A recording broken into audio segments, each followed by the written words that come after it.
She looked me dead in the eye on our 2-year anniversary and said, "I forgot. I made plans with the girls. We can celebrate tomorrow." Then she grabbed her purse and walked out the front door like I was a problem she'd deal with later. I stood there in our apartment holding a gift-wrapped box I'd spent 3 weeks tracking down. Behind me, the dining table was set. 2 candles already burning. Reservations at Ox Restaurant on Northeast Martin Luther King Jr. Boulevard confirmed for 7:30. The kind of place where they know your name when you walk in, and the bone marrow comes out on a cutting board that looks like a museum piece. I'd taken a half day from teaching to come home early and set everything up perfectly, and just like that, she was gone. What happened in the 18 hours that followed is the reason I'm sitting here telling you this story. Because I made a decision that night that I cannot take back. A decision that got posted online, went viral across 3 different platforms, lit up comment sections with tens of thousands of strangers weighing in, and permanently altered 2 relationships in my life in ways I never could have predicted when I picked up the phone and made that call. My name is Ethan Calloway. I'm 32 years old.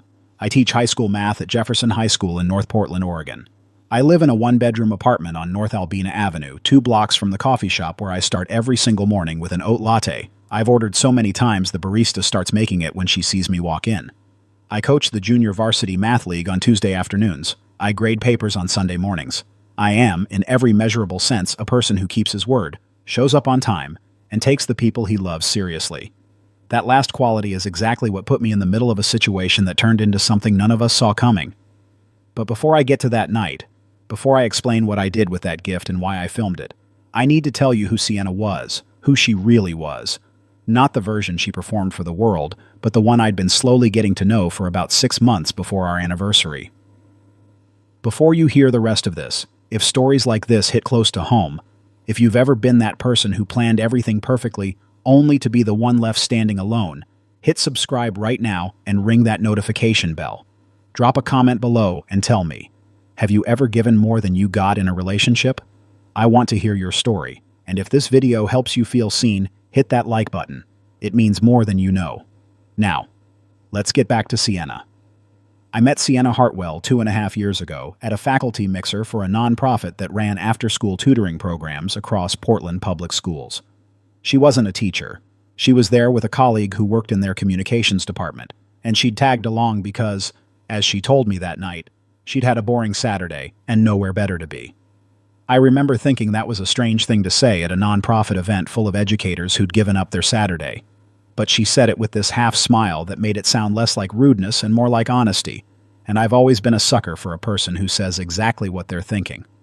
Sienna was 29 at the time. She worked in digital marketing for a mid-sized tech company headquartered in the Pearl District, the part of Portland that gets written about in travel magazines. She was sharp, quick with a comeback, the kind of woman who could make a conversation feel effortless even when she was doing all the talking. She had the sort of confidence that doesn't ask for a room's approval. It just assumes the room is lucky to have her. For about 1.5 years, that confidence was one of the things I found most magnetic about her. We moved in together after 8 months of dating, which in hindsight was probably 6 months too soon. But things felt right.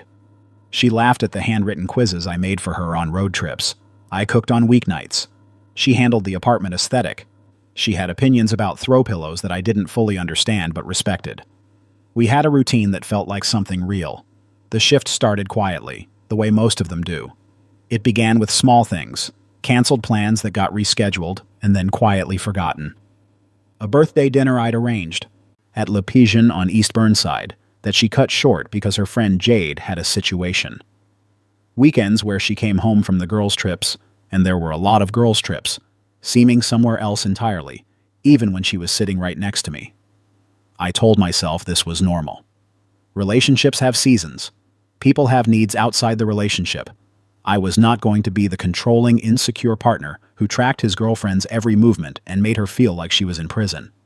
What I didn't understand then, what I understand now with perfect clarity, is that there's a difference between giving someone freedom and erasing your own needs to the point where you stop existing in the relationship at all. I had spent the better part of 6 months shrinking myself to fit into whatever space Sienna decided to leave for me. The anniversary was supposed to be different. I'd been planning it since February. Our actual anniversary was March 14th, a Tuesday. But I'd taken a personal day from school, told my department head 2 weeks in advance, coordinated with the restaurant. I'd driven down to Powell's Books on Burnside, the kind of landmark bookstore that feels like a city inside a building, and found a first edition hardcover of the novel Sienna had mentioned exactly once in passing during a conversation about her childhood. She'd said her grandmother used to read it to her. She'd said she'd never owned her own copy. She said it like it was a small thing. I filed it away. That's who I am. I found the book, had it wrapped in paper that matched the color of the cover, wrote a card with 4 sentences that took me 45 minutes to get exactly right. I had the table set by 5:45. Reservations were at 7:30. I was standing in the kitchen when I heard her key in the lock at 6:15, and something in the way she came through the door, the speed of it, the distracted energy, told me something was already wrong before she said a word. She didn't look at the table. She was already on her phone. "Hey," she said, not looking up. "I forgot tonight was our thing. Jade's having a rough time and the girls are all getting together at Tasty and Daughters. I already told them I'd be there." I stared at her. She glanced up then, finally, and must have read something in my expression, because she added, "We can do our anniversary dinner tomorrow. It's not a big deal, right? It's literally just a date on the calendar." The candles were burning behind me. The reservation confirmation was on my phone. The wrapped book was on the counter 10 feet from where she was standing. I said, "Of course." 2 words. That's all I gave her, because I knew that anything more than 2 words would have come out wrong.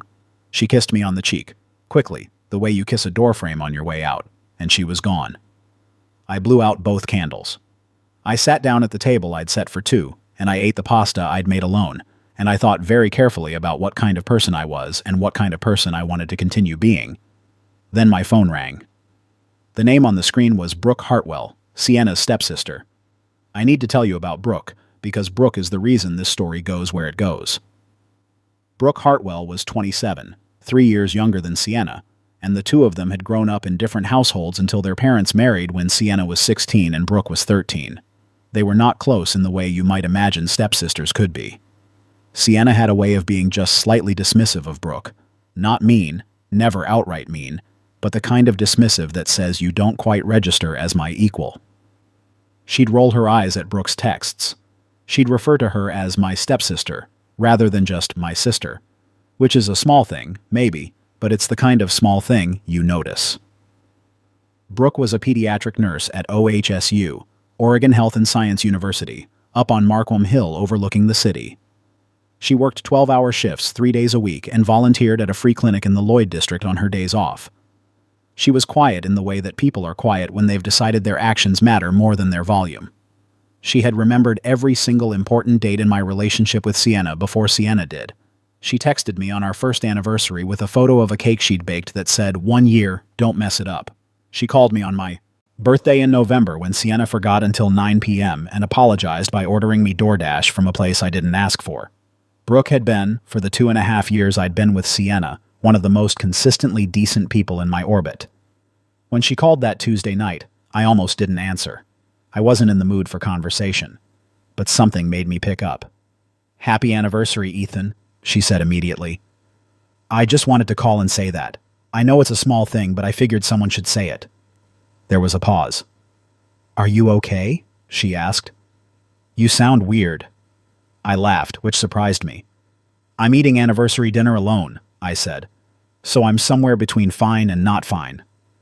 The silence on her end stretched just long enough to tell me she understood exactly what had happened without me having to explain it. Brooke was that kind of listener. She didn't rush to fill the space with noise. "She forgot," I said. It wasn't a question. "Tell me what happened," she said. So I did. All of it. The half day from school, the table, the reservations, the book I'd spent 3 weeks finding. And then the 2-minute conversation that ended with Sienna walking out the door to meet her friends at a restaurant on North Williams Avenue while I blew out the candles I'd lit for her. Brooke was quiet for a long time after I finished. "Ethan," she said finally, "what's in the box?" I looked at the wrapped gift sitting on the counter where I'd left it when I moved to sit at the table.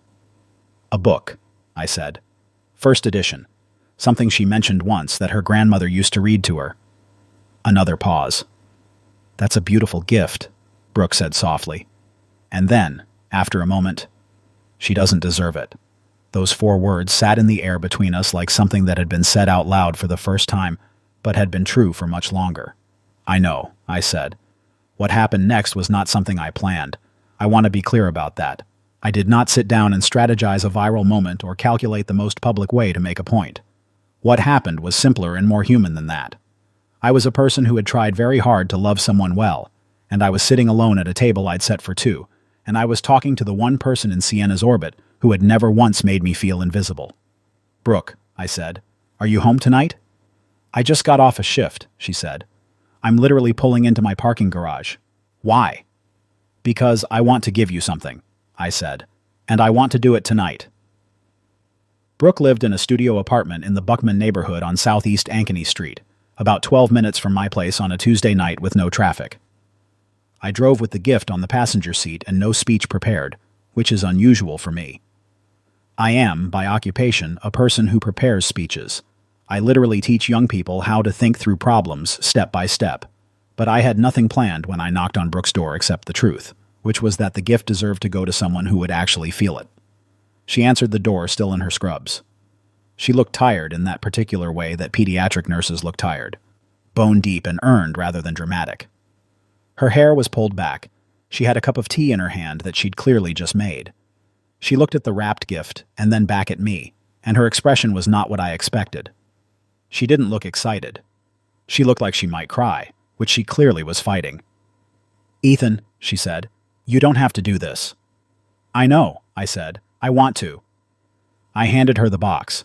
She sat down on the small couch in her studio and opened it carefully, the way people open things when they're treating the moment with respect. When she saw what was inside, she actually stopped moving for about 5 seconds, just looked at the book, ran her thumb along the spine. "This is a first edition," she said quietly. "Yeah." She looked up at me. "She mentioned this once, at Thanksgiving 2 years ago. She said her grandmother used to read it." "I know," I said. "I was there." Brooke put the book down and pressed both hands over her face and took one long, slow breath.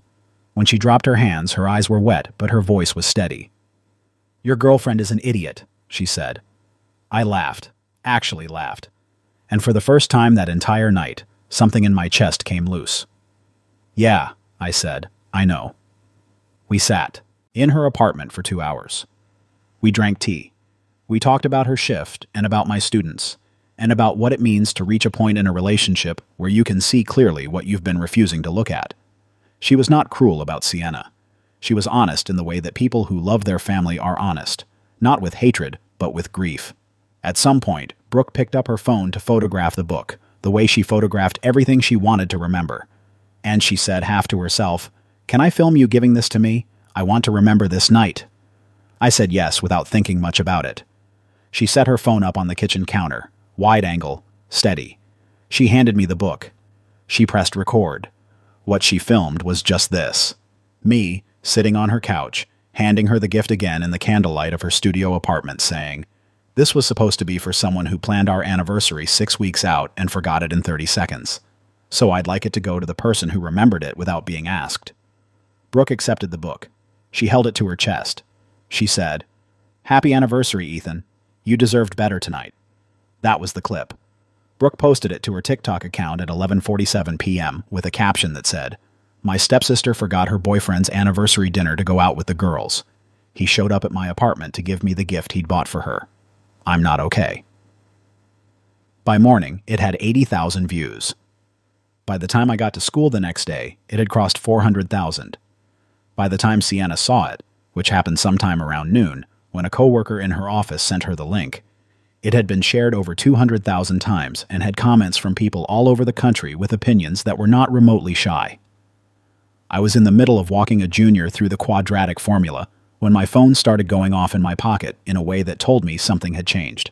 I stepped into the hallway between periods and saw 17 missed texts from Sienna and 4 missed calls. I also had a text from Brooke that said, "She saw it. I'm sorry, I didn't think it would blow up like this. Are you okay?" I texted Brooke back first, because that felt like the right order of things. I said, "Don't apologize, this is exactly what happened." Then I called Sienna back.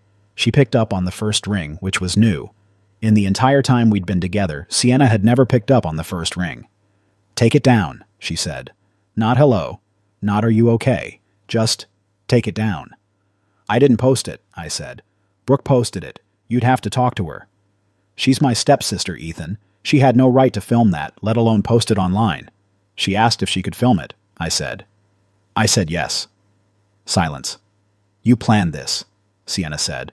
Her voice had dropped to something low and tight. You went to Brooke specifically to embarrass me. I want to be honest about what I felt in that moment, because it matters. I felt something go very still inside me. Not anger. I'd had enough of that last night to work through the worst of it. What I felt was closer to sadness. The specific sadness of hearing someone you loved for 2.5 years respond to their own behavior by making themselves the victim of yours. I didn't plan anything, I said. I had a gift I'd spent 3 weeks finding. I was sitting alone at a table I'd set for 2. Brooke called to wish me a happy anniversary because she remembered it. I drove over there because I wanted the gift to go to someone who would actually feel it. She's my stepsister, Sienna repeated, as though that fact changed the arithmetic of what had happened. I know who she is, I said. And she's been kinder to me in 2 years than you were last night in 2 minutes. That landed. I could hear it in the silence that followed. Come home, Sienna said finally. We need to talk about this in person. I have 3 more periods, I said. I'll be home at 4. What I found when I got home at 4:15 p.m. was not what I expected. Sienna was sitting at the dining room table, the same one I'd set the night before, though the candles were gone now and the good tablecloth had been replaced with the everyday one. She'd clearly been there a while. There was a glass of water in front of her that had gone mostly undrunk, and her laptop was open to what I could see from the doorway was the comment section on Brooke's post. She'd been reading what strangers thought of her. I won't pretend that didn't carry some complicated feeling for me. Sienna was someone who built her professional life around managing how things looked online. She ran digital campaigns for a living. She understood public perception as a tool, and here was a tool being applied to her from an angle she hadn't chosen, and she had no script for it. I set my bag down by the door. I sat down across from her. She didn't say anything for a moment. She just closed the laptop. I didn't think it would blow up, she said. I know you didn't either. I'm not saying this was calculated. Okay, I said, but I need you to understand how this feels from where I'm sitting. She looked up. Her eyes were red in the corners, which might have been crying or might have been staring at a screen for 3 hours. I made one mistake, one night, and now I'm the villain to 250,000 people. You've made this particular mistake before, I said quietly. The birthday dinner at Lepesian. The weekend I was sick and you went to Bend anyway. The New Year's Eve party at your colleague's house where you told me you'd only stay an hour and we left at 2 a.m.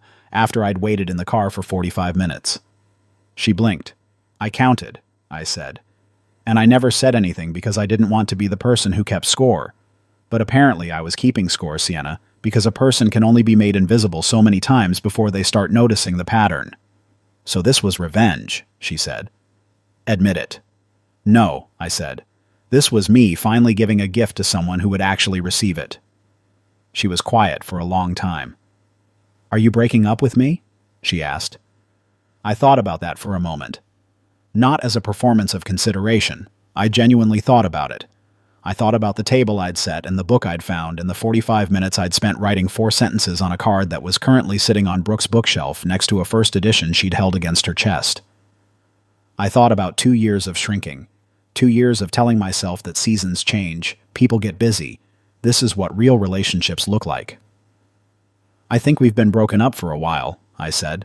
I think I just finally caught up to where we actually are. In the weeks that followed, a few things happened that are worth telling you about. The video kept circulating. Brooke, to her credit, never monetized it, never gave interviews, never made content off the back of it. She posted one follow-up video, 2 days after the original, that was just her sitting at her kitchen table with the book in her hands, saying, "A lot of you are asking what happened. All I'll say is this. Pay attention to the people in your life who remember the things you throw away. Those people are rare. Treat them like it." That video did 1.2 million views. Sienna and I did not have a dramatic ending. There was no screaming, no thrown objects, no devastating final conversation that crystallized everything into one perfect cinematic line. We talked for several more hours that evening, ordered takeout from a Vietnamese place on Northeast Broadway that we'd been getting from since we first moved in together, And by 10 p.m., we had agreed, quietly and without theater, that we were done. She moved out over 2 weekends. She was efficient about it, which I'd always known she would be, if it came to that. Sienna was good at transitions. I think on some level she'd been preparing for this one for longer than I knew. I kept the apartment. I rearranged the furniture because furniture holds memory in its arrangement, and I needed the living room to look like mine rather than ours. I bought a new coffee maker. I started cooking dinners I actually wanted to eat instead of meals calibrated to someone else's preferences. I called my brother in Bend the week after she moved out. I hadn't called him in 2 months. Sienna hadn't been the reason for that. I had been the reason, too busy managing what was falling apart quietly to invest in what was solid. He answered on the second ring and said, "I saw the video. You okay?" And I said yes, and meant it, which surprised me. About a month after the split, Brooke and I went for coffee at a place on Southeast Division Street that she'd been going to for years and had always told me I should try. We sat for 3 hours and talked about her patients and my students and what the city looks like in April when the cherry trees along the park blocks are blooming and everything smells like something beginning. I want to be honest with you about Brooke because I know where your mind went when I started talking about her, and I want to be straight. We didn't start dating. Not then. What we started was a friendship. A real one, with its own weight and history and inside language. The kind of friendship I hadn't had in years because I'd spent years shaping myself around someone else's social world instead of building my own. She texted me on my next birthday in November with a photo of a cake that said, "Happy birthday. You survived a whole year of being yourself again." I framed it. I'm not embarrassed about that. What I've thought about the most, in the months since all of this happened, is not the viral video or the comment sections or the way the internet decided it had a stake in my relationship. What I've thought about most is the question of visibility. I teach math. I spend 40 minutes a day with a room full of 16-year-olds showing them how to find the value of something unknown, how to set up an equation, how to isolate the variable. And what I've understood, finally, all the way down, is that every person in a relationship is doing that work constantly, whether they know it or not. They are calculating what they're worth to the person across from them. They are solving for the value they assign themselves in someone else's equation. I had spent 2 years solving for zero. The gift was never about making a point to Sienna. I know that's hard to believe given how it played out. But the truth is simpler than strategy. I had something that deserved to go to someone who would feel it. And the person who called me on my anniversary when she had no obligation to, who remembered a dinner date months after I'd stopped bringing it up, who sat with me in a stranger's studio apartment drinking tea on a Tuesday night and said, "You deserved better tonight." That person felt it. Sometimes doing the right thing accidentally becomes the loudest thing you've ever done. I still teach at Jefferson. I still start every morning with an oat latte 2 blocks from my apartment. I still grade papers on Sunday mornings and coach the math league on Tuesday afternoons. My life from the outside looks exactly the same as it did before. But the table is set differently now, and the candles stay lit.